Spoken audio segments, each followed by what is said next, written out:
దేవుని యొక్క రాజ్యాన్ని కట్టాలి. ఇప్పుడున్న పరిస్థితులు ఎలాంటి పరిస్థితులు అంటే, మొన్న చైనాలో భూకంపం వచ్చింది. ఎవరైనా చూసారా? మీరు ఎవరైనా? చైనాలో భూకంపం వచ్చింది. చైనాలో ఒక ప్రాంతంలో భూకంపం వచ్చింది. ఒక 120-130 అంతస్తుల మేడలో ఏదో పేడ మేడలకు ఉండిపోయింది. మాకు 3 రోజులేమవుతుంది. ఇజ్రాయేల్ దేశం మీదకి పక్కనున్న దేశాలు యుద్ధానికి లేస్తున్నాయి. దుబాయ్లోనేమో అక్కడ వర్షపాతమే తక్కువ.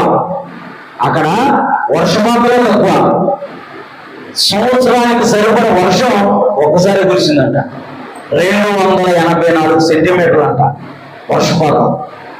మనకి 10 సెంటీమీటర్లు, 5 సెంటీమీటర్లు, 15 సెంటీమీటర్లు అంటేనే ఎక్కువ. 284 సెంటీమీటర్ల వర్షపాతం కురిస్తే ఎడారి ప్రాంతంలో మొత్తం అన్ని కొట్టుకెళ్ళిపోతున్నాయి, కార్లు మొత్తం కొట్టుకెళ్ళిపోతున్నాయి. అలాంటి భయంకరమైన పరిస్థితుల్లో మనం జీవిస్తున్నాము. అనేకులు ఇంకా రక్షణలోకి రావాలి, అనేకులు రక్షింపబడాలి. ఇక్కడ ఆ 4 కుష్ఠరోగులు మాకెందుకని వారు అక్కడే కూర్చుంటే గనక ఆ యొక్క దేశానికి ఆ వార్త తెలిసేది కాదు. ఆ వార్త చెప్పింది ఎవరో తెలుసా?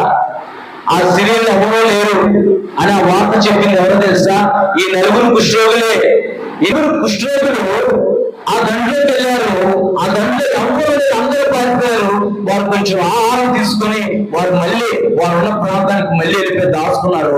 మళ్ళీ ఆహారం తీసుకెళ్ళిపోదాం అని అనుకుంటుంటే వారికి పశ్చాత్తాపం కలిగింది. అయ్యో, మనం ఒక్కలమే తింటున్నాము, మనం ఒక్కలమే ఇదంతా ఏం చేసుకుంటాము, వెళ్ళిపోయి రాజుగారికి చూడమనంటే వెళ్ళిపోయి రాజుగారికి చెప్పారు. రాజుగారు సైనికులను పంపించి వచ్చి చూస్తే అక్కడ ఎవరో లేరు. ఎందుకనంటే దైవజనుడు చెప్పాడు, రేపు ఈ వేళకు మీ యొక్క పరిస్థితి మారింది. రేపు మీరు ఈ వేళకు మీ కరువంతా నుంచి మీరు విడిపించబడతారని దైవజనుడు చెప్పాడు. దైవజనుడు మాటను దేవుడు రూఢీపరిచాడు. దేవుడు యొక్క పరిశుద్ధమైన నామానికి మహిమ కలుగుగాక.